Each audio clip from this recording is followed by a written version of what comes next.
दोस्तों नमस्कार। अब जन्म प्रमाण पत्र बनाना हुआ बहुत ही आसान। अब जन्म प्रमाण पत्र आप घर बैठे ही बना सकते हैं। आपको कहीं भी ऑफिस के या फिर आपको दफ्तर के चक्कर नहीं लगाने हैं। आप घर बैठे बहुत ही आसानी से आप जन्म प्रमाण पत्र को ऑनलाइन अप्लाई कर सकते हैं। कैसे अप्लाई करेंगे इस वीडियो में पूरा स्टेप बाय स्टेप बताने वाले हैं। बिल्कुल नया पोर्टल आपके सामने ओपन है। दोस्तों इसी पोर्टल के माध्यम से आप बनाएंगे 2025 का बिल्कुल लेटेस्ट प्रोसेस बताने वाले हैं। सबसे पहले आपको ऑफिशियल वेबसाइट पर आ जाना है, लिंक आपको डिस्क्रिप्शन में मिल जाएगा। वहाँ से आप डायरेक्ट अपना जन्म प्रमाण पत्र अप्लाई कर सकते हैं।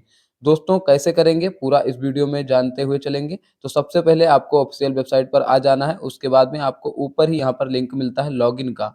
आप कर्सर के माध्यम से देखेंगे, जैसे ही लॉगिन पर क्लिक करते हैं फिर 3 ऑप्शन शो होते हैं, जर्नल पब्लिक का और यहाँ पर सीआरएस एनालिटिक्स का और यहाँ पर जो रजिस्ट्रेशन के ऑफिस द्वारा है उसका लॉगिन मिलता है। तो यहाँ पर जनरल पब्लिक पर क्लिक करेंगे तो लॉगिन वाले पेज पर आ जाएँगे और यहाँ पर अगर आपके पास लॉगिन का क्रेडेंशियल नहीं है तब आप साइन अप पर क्लिक करके सबसे पहले तो रजिस्ट्रेशन करेंगे, उसके बाद में आप लॉगिन कर पाएँगे। तो रजिस्ट्रेशन के लिए जनरल इन्फॉर्मेशन आएँगी, इसमें सबसे पहले आवेदक का फर्स्ट नेम एंटर करेंगे, फिर मिडिल नेम और लास्ट नेम, फिर अपना जेंडर सेलेक्ट करके डेट ऑफ बर्थ डालेंगे और नेक्स्ट पर क्लिक करेंगे।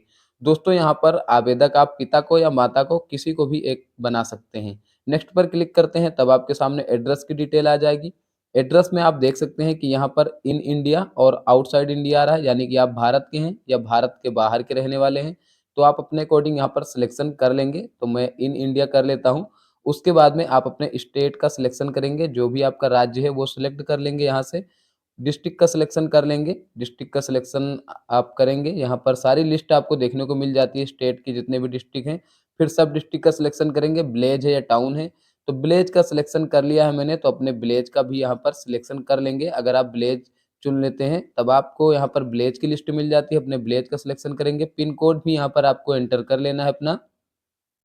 उसके बाद में बिल्डिंग नेम और हाउस नंबर और यहाँ पर street name, loyalty post office आप एंटर कर सकते हैं। चलिए मैं स्ट्रीट नेम और अपना पोस्ट ऑफिस भी एंटर कर लेता हूँ। उसके बाद में नेक्स्ट पर क्लिक करेंगे। अब आपका दूसरा स्टेप भी रजिस्ट्रेशन का जो है वो कंप्लीट हो चुका है। तीसरे स्टेप पे आते हैं तो आधार एंड नेशनैलिटी यहाँ पर आपको देनी होती है। तो आधार नंबर एंटर करेंगे, नेशनैलिटी अपनी इंडियन सेलेक्ट कर लेंगे, कॉन्सेप्ट को एग्री करेंगे और नेक्स्ट पर क्लिक करेंगे। जैसे ही नेक्स्ट कर लेते हैं अब आप चौथे स्टेप पर पहुंच जाएंगे। चौथे स्टेप में आपको verify with your mobile number. तो यहाँ पर सिंपली आपको अपना मोबाइल नंबर वेरीफाई कर लेना होता है। मोबाइल नंबर एंटर करेंगे और सेंड ओटीपी पर क्लिक करेंगे तो अब आपके नंबर पर एक ओटीपी सेंड कर दिया जाता है। ओटीपी फाइनली यहाँ पर एंटर कर लेंगे, उसके बाद में वेरीफाई करेंगे। तो मैं ओटीपी यहाँ पर एंटर कर लिया हूँ, उसके बाद में वेरीफाई कर लेंगे। जैसे ही वेरीफाई कर लेते हैं, वेरीफाई कर लेने के बाद वेरीफाई हो चुका है, आप देख सकते हैं ग्रीन कलर का टिक आ जाएगा, नेक्स्ट पर क्लिक करेंगे। अब आपको ईमेल यहाँ पर वेरीफाई करना होता है, चाहे तो करें या फिर ऑप्शनल है, इसे आप ब्लैंक भी छोड़ सकते हैं। तो यहाँ पर मैं ईमेल वेरीफाई नहीं करने वाला हूँ, तो आप कैप्चा कोड डालेंगे और स्किप एंड रजिस्टर पर क्लिक करेंगे। तो जैसे ही स्किप एंड रजिस्टर पर क्लिक करते हैं, आप देख पाएंगे कि यहाँ पर मेरा रजिस्ट्रेशन सक्सेसफुल हो चुका है। जैसे ही रजिस्ट्रेशन हो जाता है, ग्रीन कलर का आपको पॉपअप देखने को मिलेगा, रजिस्ट्रेशन सक्सेसफुल। अब आप यहाँ से लॉगिन कर पाएँगे क्योंकि आपके पास लॉगिन क्रेडेंशियल आ गया है।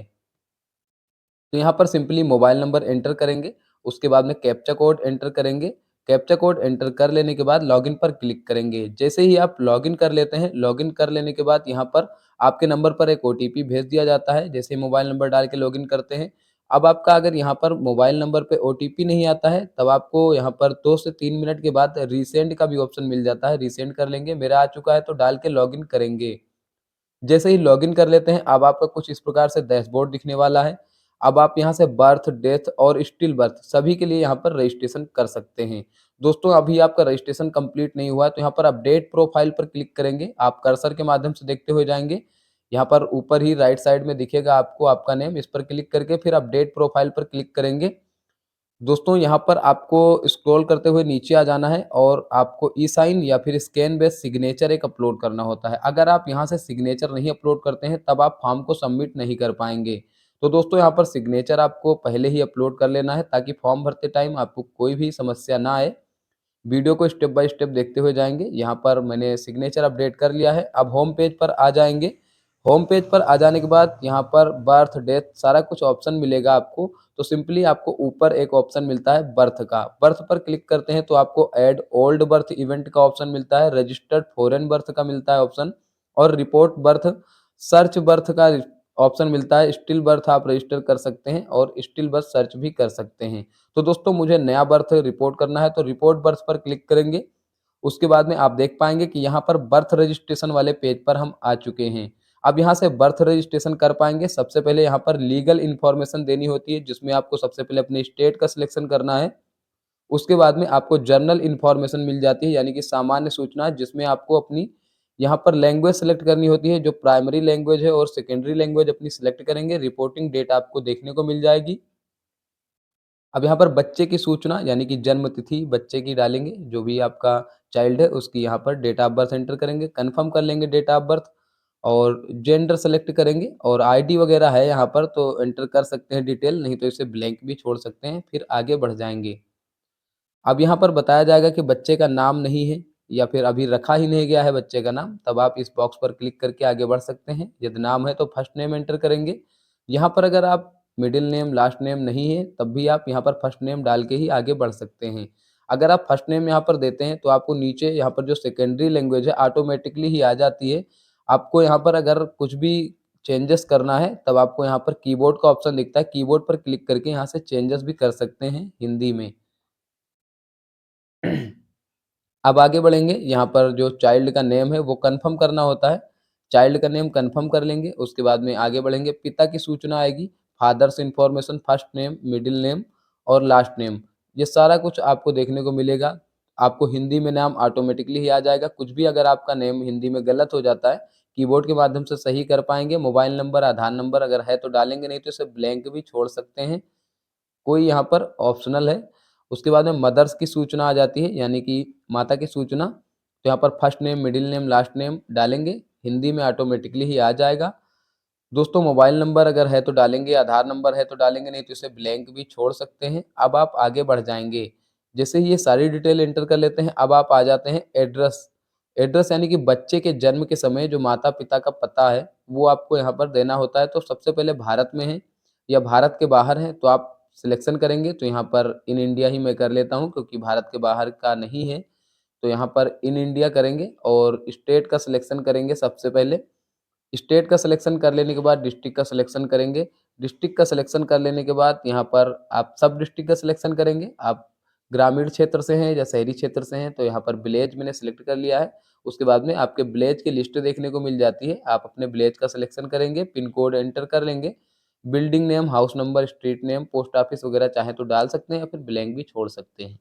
यहाँ पर परमानेंट जो एड्रेस है माता पिता का, वो यहाँ पर देंगे। स्थायी पता जो है, यानी कि जहाँ का स्थायी पता है वो अगर सेम है, यहाँ पर माता पिता का स्थायी पता वही है जो बच्चे के जन्म के समय का था, तो यस कर लेंगे।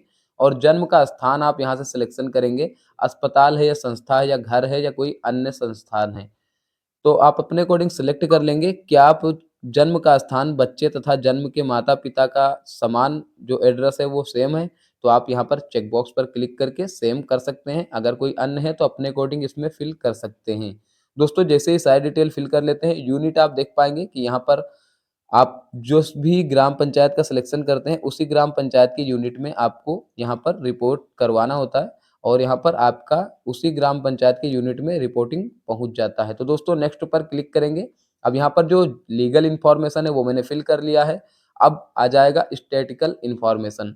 तो दोस्तों इसमें आपको क्या होता है, ग्राम या शहर का नाम जहाँ माता पिता का निवास हो तो अपने अकॉर्डिंग डालेंगे। यहाँ पर बच्चे के जन्म के समय माता पिता का स्थान पता अगर सेम है तो इसे कॉपी कर लेंगे। चेक बॉक्स पर क्लिक करके अब नीचे आ जाएंगे और पिता की सूचना में सबसे पहले धर्म का सिलेक्शन करेंगे कि आपके पिता का धर्म क्या है। तो जो भी धर्म है आप अपने अकॉर्डिंग यहाँ पर सिलेक्शन करेंगे। उसके बाद में आपके पिता साक्षर हैं, यहाँ पर एजुकेशनल क्वालिफिकेशन क्या है, यानी कि कितनी पढ़ाई किए हुए हैं, तो आप अपने अकॉर्डिंग यहाँ पर पिता का दे सकते हैं। और पिता का जो ऑक्यूपेशन है, यानी कि जो व्यवसाय है, उनका क्या व्यवसाय है, आपको यहाँ पर सभी लिस्ट देखने को मिल जाती हैं। अपने अकॉर्डिंग यहाँ पर सिलेक्शन कर लेंगे। अगर आपको नहीं पता है तो यहाँ पर नॉट नाउ का भी ऑप्शन मिल जाता है। उसी हिसाब से यहाँ पर माताजी का भी धर्म का सिलेक्शन करेंगे और क्वालिफिकेशन देंगे। उसके बाद में यहाँ पर जो व्यवसाय है माताजी का वो आप यहाँ से एंटर करेंगे। तो आपको नहीं पता है तो यहाँ पर पता नहीं का भी एक ऑप्शन आता है, तो इस पे क्लिक करके आप ये भी सिलेक्शन यहाँ से कर सकते हैं। तो अब आगे बढ़ेंगे। अब यहाँ पर अन्य सूचनाएँ मिल जाती हैं, अदर इन्फॉर्मेशन, यानी कि अब यहाँ पर विवाह के समय माता की आयु क्या है, यहाँ पर वर्षों में बतानी है। यदि 1 से अधिक विवाह हुआ है तो प्रथम विवाह की आयु लिखें यहाँ पर। तो अपने अकॉर्डिंग यहाँ पर आप फ़िल कर लेंगे, जो भी आपकी एज है, आधार कार्ड में देखने को मिल जाती है। उसके बाद में यहाँ पर आप देख पाएँगे कि यहाँ पर संतान के जन्म के समय माता की क्या आयु है, जो पूर्व वर्षों में। तो आप यहाँ पर एंटर करेंगे और माता की इस संतान को मिलाकर जीवित या पैदा हुए बच्चे की संख्या कितनी है, और या पूर्व में कोई विवाह हुआ है तो उनमें पैदा हुए बच्चों की संख्या कितनी है। तो अपने अकॉर्डिंग यहाँ पर एंटर कर लेंगे। उसके बाद में आ जाता है यहाँ जो प्रसव के समय परिचर्या का प्रकार है, यानी कि डॉक्टर है या नर्स है, किनके द्वारा यहाँ पर प्रसव हुआ है, या परंपरागत विधि द्वारा हुआ है या रिश्तेदार या अन्य किसी के द्वारा हुआ है, तो वो यहाँ से सिलेक्शन कर लेंगे। उसके बाद में सिलेक्शन कर लेने के बाद यहाँ पर मेथड देना होता है, यानी कि जो प्रसव की प्रक्रिया है, प्रसव की प्रक्रिया यहाँ पर सामान्य है, तो यहाँ पर नॉर्मल मैं सेलेक्ट कर लेता हूँ। उसके बाद में बच्चे के जन्म के समय आपको आ जाता है कि बच्चे का वज़न क्या है, तो आपको बच्चे के जन्म के समय का बच्चे का वज़न दे देना है, और जो गर्भावस्था की अवधि है, हफ्तों में आपको एंटर करनी है। एंटर कर लेने के बाद अब आपको यहाँ पर सपोर्टिंग डॉक्यूमेंट अपलोड करने होते हैं। आप जेपीजी, पीएनजी, पीडीएफ किसी भी फॉर्मेट में अपलोड कर सकते हैं। लिस्ट आपको देखने को मिल जाती है। यहाँ पर आधार कार्ड भी आप सिलेक्शन कर सकते हैं। चलिए मैं यहाँ पर आधार कार्ड सेलेक्ट कर लेता हूँ, और यहाँ पर आधार कार्ड आप अपलोड कर लेंगे। एडिशनल डॉक्यूमेंट में आप चाहें तो कुछ अपलोड कर सकते हैं, या फिर ब्लैंक भी छोड़ सकते हैं। उसके बाद में नेक्स्ट पर क्लिक करेंगे। जैसे ही नेक्स्ट कर लेते हैं, अब आपके सामने लीगल कन्फर्मेशन पेज आ जाएगा। जो लीगल इन्फॉर्मेशन की पेज है वो आप यहाँ से कंफर्म कर लेंगे। एक बार सारी डिटेल आपको क्रॉस चेक कर लेनी है, ताकि इसमें कुछ भी आपका मिस्टेक ना हो। फिर नेक्स्ट करेंगे। जो स्टैटिकल इन्फॉर्मेशन आएगी वो भी आपको कंफर्म कर लेना है, सारा कुछ क्रॉस चेक करते हुए जाना है। ये मैंने अपलोड कर रखा है, ये डिटेल भी आपको देखने को मिल जाती है। यहाँ पर नीचे आपको याद रखना है, एक ऑप्शन मिलता है, यहाँ जो प्रमाण पत्र का विकल्प है, जो प्रकार है, यानी कि जो ऑप्शन है सर्टिफिकेट हिंदी में आप लेना चाहते हैं या इंग्लिश में लेना चाहते हैं या दोनों में, तो आप अपने अकॉर्डिंग सेलेक्ट करेंगे, कॉन्सेप्ट को एग्री करेंगे और सबमिट पर क्लिक करेंगे। जैसे ही कॉन्सेप्ट को एग्री करके सबमिट कर लेते हैं, अब आप देख सकते हैं सबमिटेड फॉर रजिस्ट्रेशन, यहाँ पर आपका रजिस्ट्रेशन सक्सेसफुल सबमिट हो चुका है। अब आपका जो रजिस्ट्रेशन यूनिट है, यानी कि इकाई है, आपकी इकाई में भेज दिया गया है। जैसे ही वहाँ से वेरिफिकेशन हो जाता है, फिर आपको यहाँ पर सर्टिफिकेट मिल जाता है। आप जैसे ही सेल्फ रिपोर्टेड एप्लीकेशन पर क्लिक करते हैं, तो यहाँ पर आपको आपकी रिपोर्टिंग फॉर्म दिख जाती है। एप्लीकेशन फ्लो भी देख सकते हैं आप। यहाँ से एक्शन में जाएँगे जब सर्विस में, तो यहाँ से आप देख सकते हैं, जैसे ही यहाँ पर रिपोर्ट लग जाती है, आपको नीचे यहाँ पर देखने को पाएँगे कि आपका रिपोर्ट लग चुका है, और आप यहाँ से सर्टिफिकेट भी डाउनलोड कर पाएँगे। अगर आप एप्लीकेशन का रिपोर्टिंग फॉर्म डाउनलोड करना चाहते हैं, तो रिपोर्टिंग फॉर्म पर क्लिक करेंगे, और यहाँ से डाउनलोड भी कर सकते हैं रिपोर्टिंग फॉर्म, और प्रिंट भी कर सकते हैं। जैसे ही आपका रिपोर्ट लग जाता है, यहीं पर आपको सर्टिफिकेट प्रिंट का भी ऑप्शन मिल जाता है दोस्तों, यहीं से आप अपना सर्टिफिकेट भी प्रिंट कर सकते हैं। तो दोस्तों आशा करते हैं कि आप बहुत ही आसानी से समझ गए होंगे। इसी प्रकार से आप घर बैठे अपना जन्म प्रमाण पत्र ऑनलाइन कर सकते हैं। ऑनलाइन करने में किसी भी प्रकार की समस्या है तो मुझे कमेंट कर सकते हैं। दोस्तों आज के लिए बस इतना ही, मिलते हैं अगले वीडियो में, तब तक के लिए जय हिंद।